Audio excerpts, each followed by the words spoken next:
Nós fizemos já no último domingo uma introdução do que eu disse que é um assunto maior, que vai se estender até o capítulo 6 de Efésios, versículo 9, que Paulo introduz no versículo 18 o assunto, que é sobre o ser ou estar cheio do Espírito Santo.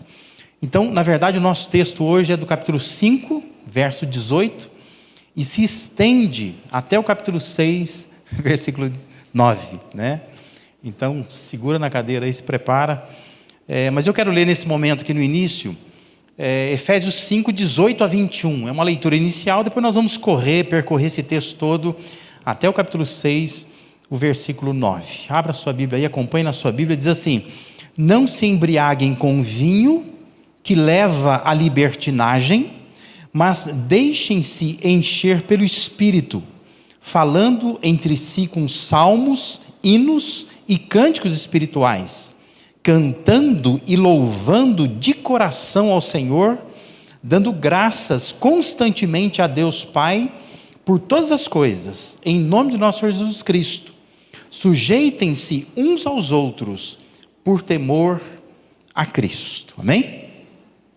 Muitos afirmam que acham difícil entender a Bíblia, né? Quando lê a Bíblia, tem muita gente que acha assim, difícil, porque se trata de textos que em vários momentos são bastante complexos. E quem pensa assim não deixa de ter razão, porque a Bíblia não é um livro fácil, não é um livro fácil de entender. E muita gente desanima de ler a Bíblia, porque começa a ler, tem muita coisa que eu não entendo, então melhor ir a alguma igreja, algum pastor vai explicar, e eu ouço o que ele fala lá e pronto, né? Ou fico vendo vídeos no YouTube, alguma coisa desse tipo, né? Mas quem pensa assim tem razão, porque, de fato, algumas porções bíblicas exigem certa atenção, eu diria mais que isso. Na verdade, alguns textos bíblicos requerem um certo conhecimento mesmo, né? Para poder entender o texto, conhecimento da estrutura, da literatura, até do contexto da época, como que as coisas funcionavam naquela época, porque assim você consegue entender melhor o texto. Então, estou dizendo tudo isso por quê? Pode dizer o seguinte, que o texto que nós temos hoje em mãos aqui, o Efésios capítulo 5, do versículo 18, até o capítulo 6, versículo 9, é um texto um tanto complexo, ele não é tão simples assim, né? Então, o que eu quero fazer? Vai mudar aqui ou não vai? Não vai. Não funcionou daqui. Estou mudando o botão certo? Estou. Não vai funcionar, você muda aí. Então, assim, uma das coisas que a gente precisa entender é a estrutura do texto, tá? Eu vou explicar a estrutura, eu acho que isso vai ficar um pouco mais claro para você. No final, você fala para mim se simplificou, se complicou, se piorou, né? Mas assim, existe no texto um imperativo, isto é, existe uma ordem que Paulo esperava que os crentes obedecessem, tá? Porque quando você lê um texto bíblico, você fala assim, o que ele quer que eu faça? Então é um imperativo. O imperativo é um modo, né, de um verbo lá na língua grega. Então assim, saiba só isso, é uma ordem. Então, existe um imperativo no texto. E existem 3 esferas, 3 lugares, locais, ou instâncias da vida, dimensões, aonde se espera aplicar essa ordem que ele está dando. Você vai perguntar, qual é a ordem? Então, vamos lá. Qual é a ordem? Versículo 18 tem a ordem. Diz assim, não se embriaguem com vinho que leva à libertinagem, mas deixem-se encher pelo Espírito. Então, essa é a ordem. Entenda que no mundo antigo era comum a embriaguez misturada com a religião. Em muitos cultos religiosos, como por exemplo o culto a Dionísio na cultura grega, eram cultos regados a vinho, a bebida alcoólica, né? Então, isso era muito comum. E era um culto cheio de extravagâncias, porque na verdade as pessoas estavam bêbadas, né? Mas a ideia é assim, os deuses alegraram o coração das pessoas. Mas na verdade, o que tinha alegrado era o vinho, né? Era a bebida, que a pessoa estava embriagada. Então Paulo exorta para que permitam que o Espírito Santo os controle. Ou seja, façam um culto sem embriaguez, sem beber. E da mesma forma que o vinho conduz uma pessoa, né? Quando ela se embriaga, ela perde o controle, ela está no controle do vinho. Paulo está dizendo, permita que o Espírito de Deus controle você, que tenha controle, exerça controle sobre a sua vida. Não dá para estender, nem para aprofundar muito agora aqui, mas no Antigo Testamento, o Espírito Santo, ele vinha sobre uma pessoa para capacitar a pessoa para fazer alguma coisa. Já no Novo Testamento, a dinâmica do Espírito Santo é um pouco diferente. Porque a dinâmica do Espírito do Novo Testamento é que o Espírito habita na pessoa. E habitando na pessoa, não apenas capacita a pessoa, mas modifica a pessoa. Porque está na pessoa e permanece na pessoa. Ou seja, no Novo Testamento é uma ação mais permanente. No Antigo Testamento, se você lê, por exemplo, lê lá a Sansão. O Espírito de Deus vem sobre Sansão, faz ele fazer uma coisa. Ele é capacitado para isso. E pronto, o Espírito vai embora. Então, ele recebe uma capacidade. Mas no Novo Testamento, a pessoa recebe o Espírito Santo permanentemente. O Espírito Santo não só capacita, mas modifica o ser da pessoa. A pessoa acaba mudando mesmo. Se você observar, por exemplo, Gálatas capítulo 5, aquelas virtudes que compõem o chamado fruto do Espírito, essas virtudes, elas têm a ver com a capacidade do Espírito Santo. Quer dizer, o Espírito Santo enche a pessoa e faz a pessoa ser alguma coisa. E você vai ver lá que praticamente todas as virtudes do Espírito Santo, que é o fruto do Espírito, têm a ver com a convivência com as pessoas, né? Amor, alegria, benignidade, bondade, domínio próprio, são coisas que têm a ver com nossos relacionamentos, né? E se você pegar as 15 obras da carne descritas em Gálatas 5, das 15 obras, 8 estão relacionadas a esse universo das relações humanas, do convívio com as pessoas, né? Então, a ordem é essa, a ordem é, não se embriaguem com vinho, porque isso leva à libertinagem. Algumas traduções vão dizer que leva à dissolução, ao descontrole, mas deixem-se encher pelo Espírito. Então essa é a ordem. Qual é a outra pergunta? Quais são as esferas, né? Ou seja, quais são os espaços, as dimensões, as áreas aonde esta ordem precisa ser aplicada? Estão aí, ó.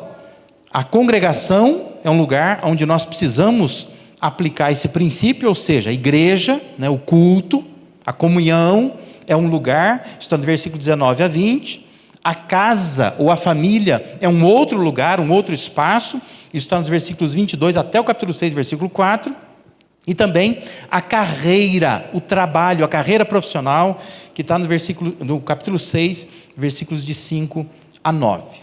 Então, as orientações, elas caminham da comunidade da igreja para fora da igreja. Porque é da igreja que parte a instrução.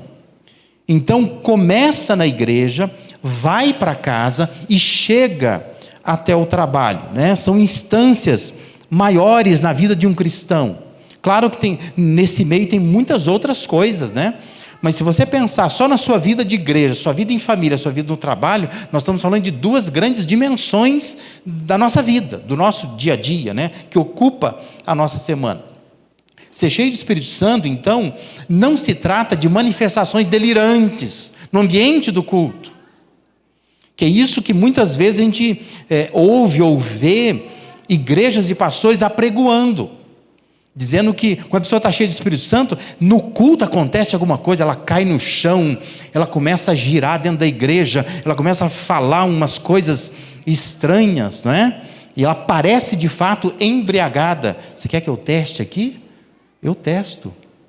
Olha, funcionou. Obrigado. Agora está funcionando aqui. Agora eu tenho controle, né? Não está mais no controle deles ali. Mas o que o texto mostra aqui, o que a Bíblia mostra de fato, é que não são essas manifestações de delírio de uma pessoa, mas são sinais claros na vida da pessoa que vão revelar que ela está debaixo do controle do Espírito de Deus. Sinais esses que podem e precisam ser vistos na igreja, claro, mas tem que escoar para o ambiente familiar e tem que chegar lá naquele ambiente profissional que é o ambiente que ocupa a maior parte da sua semana. Já contabilizou? Você está mais no trabalho do que em qualquer lugar. Pelo menos consciente, acordado, né? Ou não, sei lá. Mas assim, você pode até estar, em termos de horário, eu estou mais em casa, mas em casa você está dormindo boa parte do tempo, né? Atuando, fazendo, falando, pensando, interagindo, você está no trabalho a maior parte do tempo da sua semana. Faz uma continha depois, você vai descobrir isso, tá? Isso me faz lembrar essa frase do Spurgeon, né? Que diz: para um homem que vive para Deus, nada é secular, tudo é sagrado. Porque nós passamos a estratificar a nossa vida, né? Aqui é vida religiosa, lá fora eu tenho uma vida secular. E Spurgeon diz que não. Para um homem que vive para Deus, ou para uma mulher que vive para Deus, nada é secular, tudo é religioso, tudo é sagrado. Aonde eu estou vivendo para Deus, né? Se você prestou toda a atenção naquelas esferas, você percebeu que ficou um versículo de fora, né? Que é esse versículo 21. Por que ele está de fora? Porque esse versículo 21, a frase que diz assim: sujeitem-se uns aos outros por temor a Cristo, é algo interessante, porque não é nenhuma ordem e não está em nenhuma esfera. Mas esse sujeitem-se uns aos outros por temor a Cristo é um princípio. Princípio que Deus espera que a gente coloque para poder fazer sentido tudo isso. Muitas versões, elas acabam até traduzindo de forma a combinar com os verbos anteriores, né? Se você, dependendo da Bíblia que você tem, vai dizer que é falando, cantando, louvando, dando graças, e aí acrescentam, sujeitando uns aos outros por temor a Cristo, né? Mas não é, de fato, uma boa tradução quando se faz assim. Porque os indícios são de que há uma ordem. A ordem é: encha com o Espírito Santo, deixa o Espírito Santo controlar. Existem 3 áreas de aplicação dessa ordem, que nós estamos vendo ali: a congregação, a casa e a carreira. Mas também há um princípio para que a ordem funcione nas áreas. É por temor de Cristo sujeitar uns aos outros, na igreja, no trabalho, na família ou em casa. Parece clara essa necessidade de se respeitar o princípio para que a ordem funcione. Porque a resposta do cristão à ordem geralmente vai ser assim: mas sabe que eu não consigo deixar o Espírito de Deus me controlar. Nem na igreja, muito menos na família, no trabalho então nem se fala, né? Agora, por quê? Porque você está cheio de si. E quando você está cheio de si, você é incapaz de se sujeitar ao outro por temor a Cristo. Então presta atenção numa coisa: você jamais vai experimentar o que é ser cheio do Espírito Santo, você jamais vai experimentar o que é controle do Espírito Santo, se você primeiro não aprender a sujeitar o outro por temor a Cristo. Você não vai conseguir. Porque Deus está dando uma ordem pela caneta de Paulo. Deus está dando locais, espaços, dimensões, esferas, onde você precisa cumprir essa ordem, que é na igreja, é na família e é no trabalho. Mas você só vai conseguir cumprir essa ordem se você entender e aplicar na sua vida esse princípio, aprender a sujeitar o outro por temor a Cristo, pelo temor de Cristo. Isso vai afetar diretamente a sua convivência na igreja, na família e no trabalho. Muitos dos nossos problemas de convívio, de convivência na igreja, na família, no trabalho, têm a ver com a falta de vivência deste princípio. Saber sujeitar o outro por temor a Cristo. Muito bem. Então, vamos aos sinais, né? Quais são os sinais de que o Espírito de Deus tem controle na vida de um cristão? Então deixa eu mexer um pouco com todo o texto aqui. Primeiro sinal que nós temos é o respeito na comunhão. Repare que todas as ações esperadas, que estão aí nos versículos 19 a 20, tem a ver com o que sai da boca. Olha lá. Falando, sai da onde? Da boca. Falando entre si com salmos, hinos e cantos espirituais. Cantando, sai da onde o cantando? Da boca, né? Louvando, está dizendo aí, de coração ao Senhor. Dando graças constantemente, sai da onde? Dando graças da boca, né? A Deus por todas as coisas em nome do nosso Senhor Jesus Cristo. Então, a começar pela igreja, é preciso sinalizar que o Espírito Santo tem controle de nossas vidas. E esse controle começa pela comunicação, pela conversação, pelo conteúdo que sai da boca. As falas entre os membros da igreja precisam ser salmos, hinos, cânticos espirituais. Isso é uma correção do linguajar, é uma direção do assunto. Vamos falar sobre o quê? Vamos falar sobre salmos. Vamos falar sobre cantos espirituais, né? Vamos falar sobre hinos. É uma direção do assunto. O canto, o louvor é para ser feito de coração ao Senhor. Não é para ser feito mecanicamente, não é? De qualquer maneira. Mas de coração ao Senhor. A boca é para soltar palavras de gratidão a Deus por todas as coisas, o texto está dizendo aí. Isso produz uma comunhão respeitosa, relações genuinamente leais, uma convivência altamente saudável. Pessoas controladas pelo Espírito de Deus não ficam depreciando os irmãos. Pessoas que são controladas pelo Espírito de Deus não fazem comentários maldosos, não ficam diminuindo o valor dos outros, não ficam implicando com as outras pessoas, não ficam criticando. Mas pessoas que são controladas pelo Espírito de Deus, elas inserem nas suas conversas salmos, hinos, cantos espirituais. Consequentemente, elas louvam a Deus de coração, o louvor é muito mais sincero, e ao invés de murmurarem, elas dão graças constantemente por tudo a Deus. Amém? E fazem assim, por quê?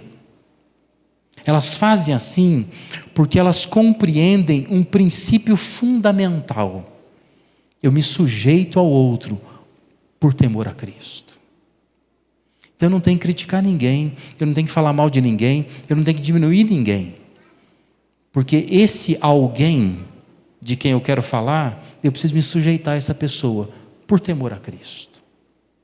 E quando eu entendo esse princípio, eu consigo obedecer o que Deus está determinando. Pessoas cheias do Espírito Santo desenvolvem respeito na comunhão. Queria muito que você pensasse nisso nesta noite, né? Se você consegue ter uma comunhão respeitosa. Porque às vezes a gente começa a vir na igreja, é maravilhoso, né? Povo desconhecido, gente cheirosa, povo simpático, né? Você acha tudo maravilhoso. Mas com o tempo, você vai ajustando, vai se acostumando, vai vendo que o cheiro não é tão bom assim, né? Você vai acostumando com as coisas, vai vendo que tem um defeitinho aqui, uma coisinha ali.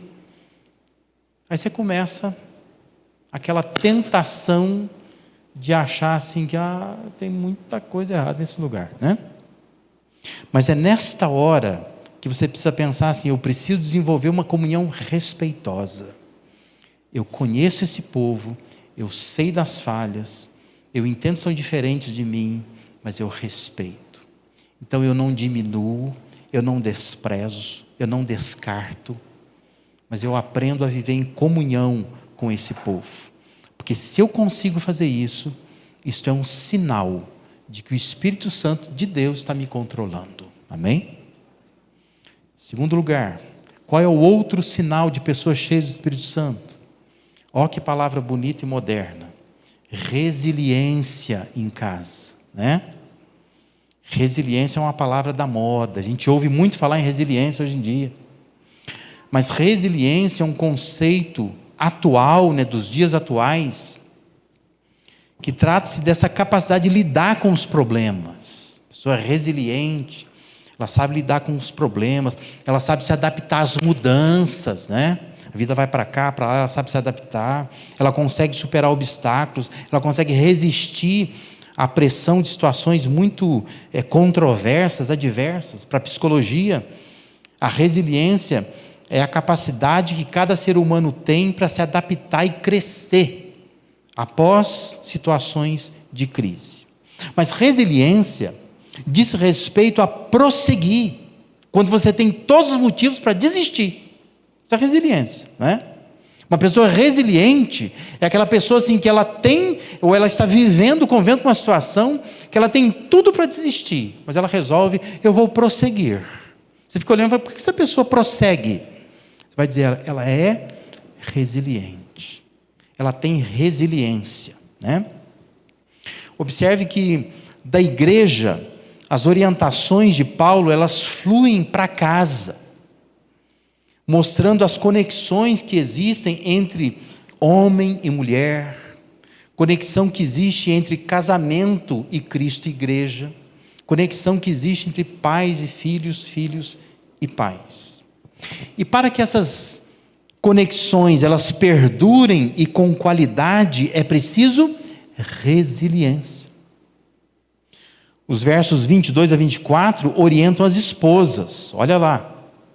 Mulheres, sujeitem-se a seus maridos como ao Senhor, pois o marido é o cabeça da mulher, como também Cristo é o cabeça da igreja, que é o seu corpo, do qual ele é o Salvador. Assim como a igreja está sujeita a Cristo, também as mulheres estejam em tudo sujeitas aos seus maridos. É fácil para a mulher ser submissa no contexto da casa? Não, não é. Pelo menos nos últimos 27 anos que eu tenho trabalhado com casais, aconselhado casais e ouvido muitas mulheres, né? Não é fácil. Algumas resistem bravamente, né? Essa ideia de submissão. Não é fácil para a mulher ser submissa. Tanto que a Bíblia tem que orientar, né? Se fosse fácil, não precisaria nem mandar. Mas se existe uma orientação, é porque não é fácil para a mulher. Mas a motivação, percebam, é para a mulher se sujeitar como ao Senhor.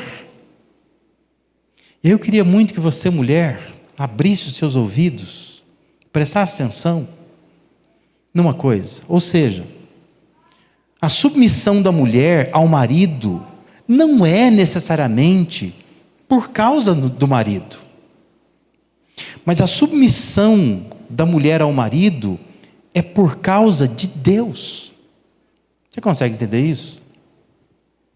Todas as vezes que você diz, eu resisto a essa ideia e eu não vou ser submisso ao marido, coisa nenhuma. Isso é coisa do passado. O apóstolo Paulo era machista, né? Todas as vezes que você faz isso, você não está arrumando problema com o seu marido só, você está arrumando problema com ele, mas está arrumando problema com Deus. Porque a motivação que Paulo está dando aqui é para a mulher ser submissa ao marido como ao Senhor. Não é porque o marido mereça, porque tem muitos que não merecem mesmo. A gente sabe disso, né? A gente conversa com a mulher fala, pastor, mas você precisa conhecer meu marido. Eu acho que ela tem toda a razão. Que realmente ser submissa a um homem desse é muito difícil. Mas entenda, não é porque o marido mereça, mas é porque Deus merece ser obedecido. E Deus vai abençoar, Deus vai recompensar a sua vida. Então é muito importante que a mulher entenda isso. Mulheres cheias do Espírito Santo são mulheres que conseguem viver submissão, não porque o marido merece, não, mas é porque Deus merece ser obedecido. Eu estou obedecendo a Deus, Deus está me mandando eu fazer, eu faço porque Deus está mandando, só isso, né? Mas olhe, versículos 25 a 32, existe uma orientação bem maior, bem mais detalhada aos maridos, né? Diz, maridos, amem suas mulheres, assim como Cristo amou a igreja e entregou-se a si mesmo por ela. E a recomendação ao marido, então, vai, né? Detalhando, mostrando o que Cristo fez pela igreja. Mas essa recomendação ao marido não tem a ver com domínio, Mas tem a ver com amor, tem a ver com entrega, tem a ver com zelo, tem a ver com cuidado. É fácil. Para o homem é fácil amar uma mulher como Cristo amou a igreja? Não, não é fácil. Precisa resiliência para isso. Mas o homem é chamado a imitar Cristo. E por isso também não significa necessariamente que a mulher mereça. Que eu também sei que tem muitos homens que estão dizendo assim: mas pastor, vou fazer um filminho da minha mulher te mostrar. Não é fácil amar essa mulher, né? E eu acredito, né? Sinceramente eu acredito que não seja fácil amar essa mulher. Mas não é porque ela merece, mas é porque Deus merece ser obedecido. E é Deus que está dizendo para você: ame a sua mulher, ame. Porque senão você vai arrumar um problema comigo, com Deus, né? Então obedeça a Deus e deixe que Deus vai resolver as questões, Deus vai abençoar o seu casamento. Aliás, esse é um erro de muitos casais, né? Os casais ficam tentando resolver o problema entre eles, e eles não percebem que existe um problema maior deles com Deus, né? Se aproxima de Deus, obedece a Deus. Se cada um obedecer o que Deus fala, a coisa funciona direitinho, porque é uma organização de Deus. Deus organizou para funcionar direitinho. É que você vai lá e começa a mexer, né? E quando você mexe, você estraga, e esse acaba sendo o problema. O verso 33 faz um resumo, dizendo assim: portanto, cada um de vocês também ame a sua mulher como a si mesmo, e a mulher trate o marido com todo respeito. É um resumo. Mulheres, vocês precisam respeitar os seus maridos, homens precisam amar a sua mulher como a si mesmos. O capítulo 6, versículo de 1 a 3, orienta os filhos, dizendo: filhos, obedeçam a seus pais no Senhor, pois isso é justo. Honra teu pai e tua mãe, este é o primeiro mandamento com promessa, para que tudo te corra bem e tenhas longa vida sobre a terra. É fácil obedecer pai e mãe? Não é. Não é. É fácil honrar pai e mãe? Não é. Porque honrar tem a ver com aquela coisa de você já saiu de casa, você já casou, você já tem teus filhos, mas você tem o teu pai e tua mãe, você tem que ficar honrando esse pai e essa mãe. É fácil honrar? Não é fácil. Eu acompanho um monte de gente que tem pai e mãe vivo, velhinho, que reclama. O filho vai lá e honra, o filho deu casa, o filho assiste, o filho paga plano de saúde, mas o velhinho chato, né? Você vai lá visitar o velhinho e fala assim: meu filho não cuida de mim. E cuida sim, você conhece o filho faz o melhor que ele pode. Mas não, para o pai não está honrando. É fácil fazer isso? Não é fácil. Eu sei que não é fácil. Mas com resiliência você se adapta e você cresce no meio disso, né? Não é fácil para um adolescente, um jovem, obedecer o pai e a mãe. Não é fácil. Mas o texto está dizendo assim, a orientação de Paulo é: façam isso no Senhor, porque é um mandamento do Senhor, que vem acompanhado de uma promessa do Senhor. Percebe? O problema dos filhos não é com os pais, é com Deus também. Façam para o Senhor. E Deus tem uma recompensa que vem dele também para os filhos. E o verso 4, capítulo 6, orienta os pais, dizendo assim: pais, não irritem seus filhos. Algumas versões dizem: não provoqueis vossos filhos a ira. Antes, criem-nos segundo a instrução e o conselho do Senhor.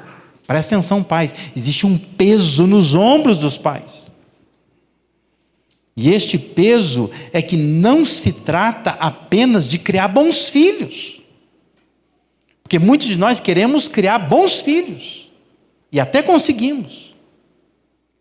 Mas o peso que está aqui é criar esses filhos segundo a instrução, segundo o conselho do Senhor. Isso é muito diferente. Isto é, não se trata apenas da questão de criar filhos que te deem tranquilidade. Porque às vezes você vai conseguir criar filhos que te deem tranquilidade. Mas o que Paulo está dizendo aqui é mais que isso. Ele está dizendo assim, é preciso criar filhos que você pegue esses filhos e volta a atenção desses filhos para Deus, para o Senhor. É segundo o conselho de Deus. Você pode ter ótimos filhos, mas eles não dão nenhuma atenção para o Senhor. Lembra que o Salmo 127:3 diz que os filhos são herança do Senhor. É uma recompensa que Ele dá. Então os filhos estão emprestados para você. É uma recompensa de Deus, e Deus vai depois cobrar de você. O que você fez com os filhos que eu te dei? Isso pesa sobre os ombros dos pais. Nós precisamos criar os nossos filhos não apenas para serem bons cidadãos, mas para serem excelentes cristãos. Pessoas de Deus, que deem atenção para Deus, que servem a Deus, que testemunham de Deus. Isso é fácil? Não é fácil.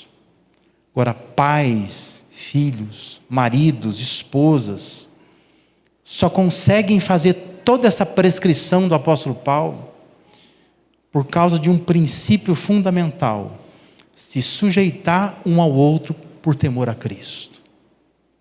Se você, mulher, não entende o que é sujeitar ao outro por temor a Cristo, você não submete a ninguém, nem ao seu marido, muito menos a ele, né? Se você é homem, você não consegue sujeitar o outro por temor a Cristo, você não consegue amar a sua mulher. Se você é filho, se você não consegue sujeitar um outro por temor a Cristo, não obedece pai e mãe, não honra.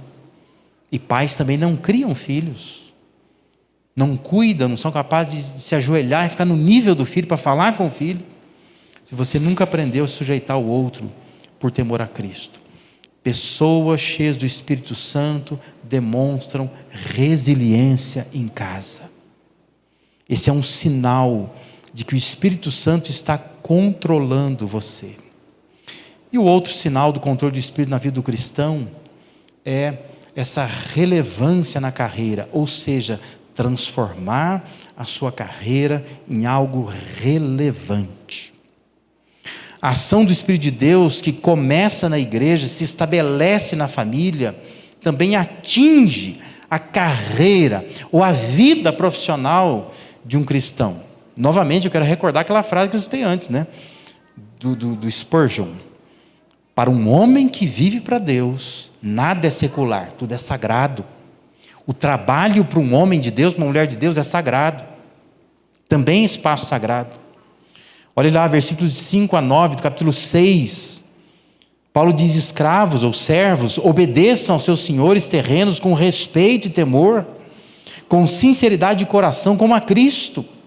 Obedeçam-lhes, não apenas para agradá-los quando eles os observam, mas como escravos de Cristo, fazendo de coração a vontade de Deus. Sirvam aos seus senhores de boa vontade, como ao Senhor, e não aos homens, porque vocês sabem que o Senhor recompensará a cada um pelo bem que praticar. Seja escravo, seja livre.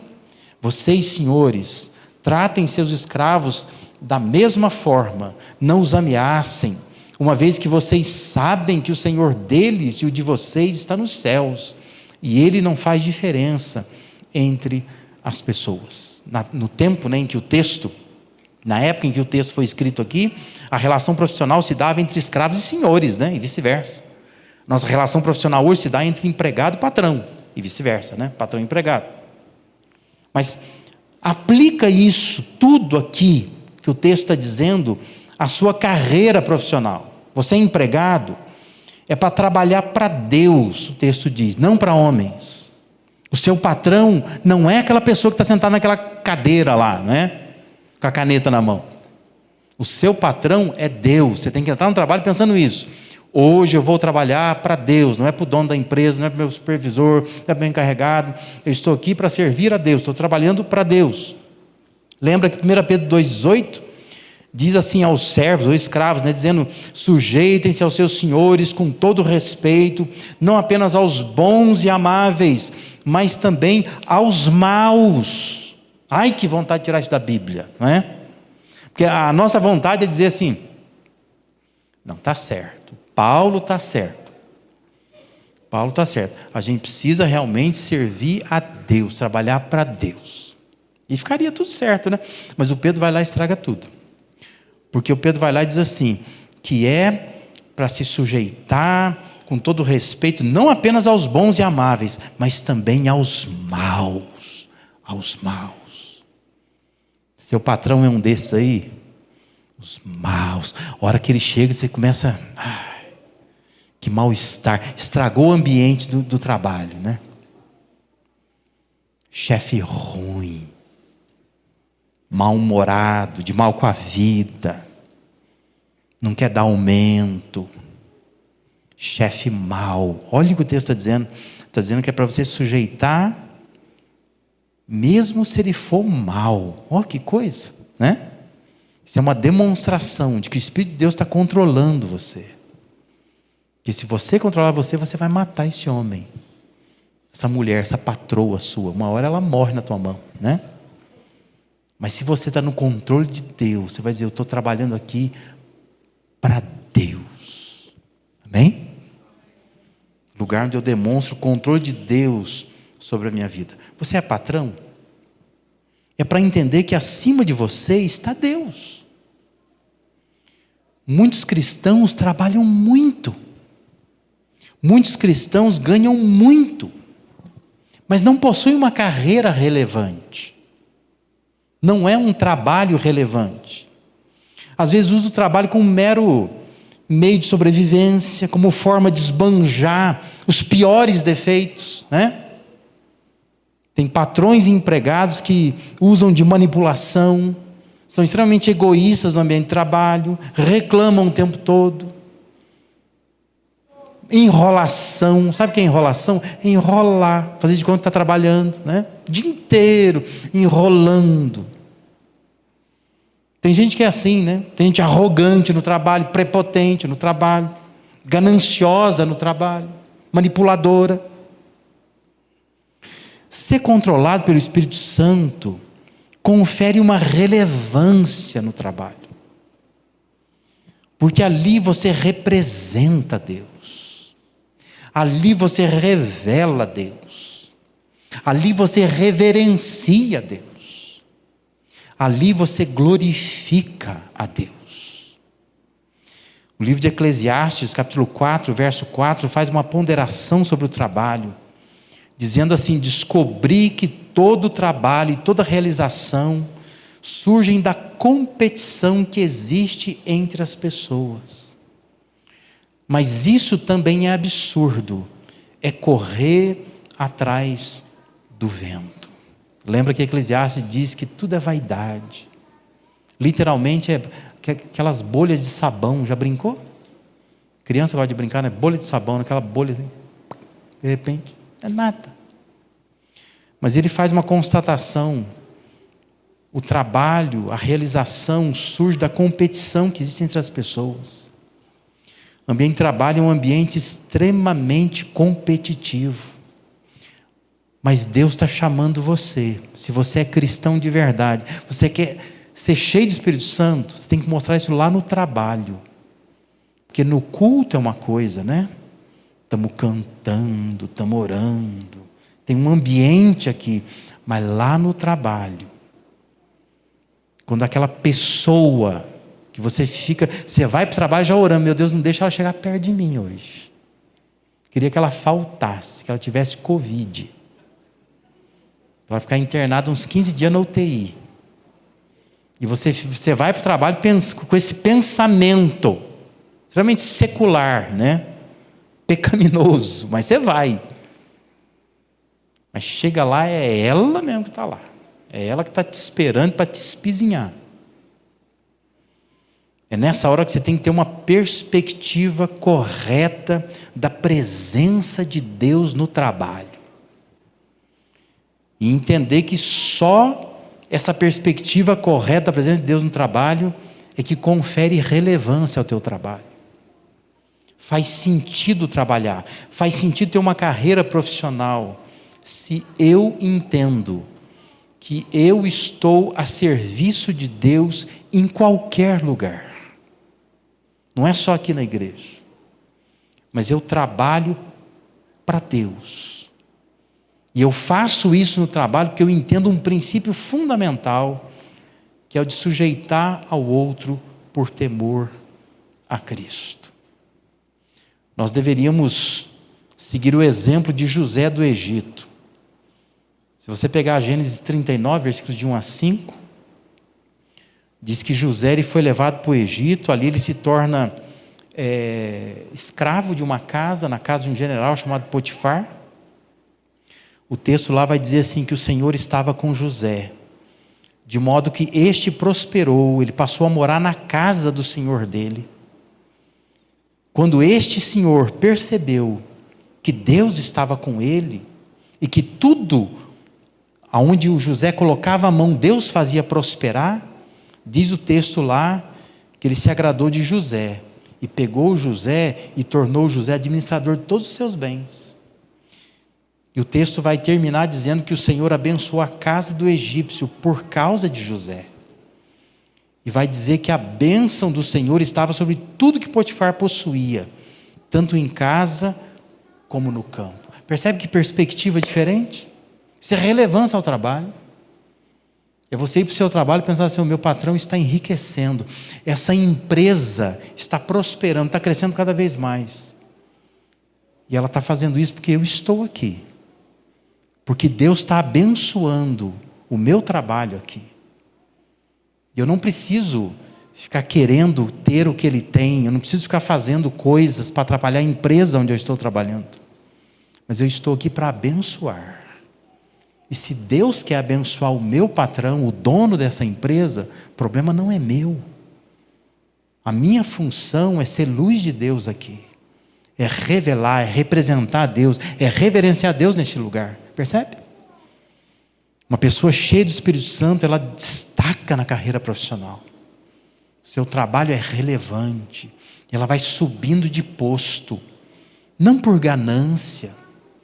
Não porque está manipulando ninguém.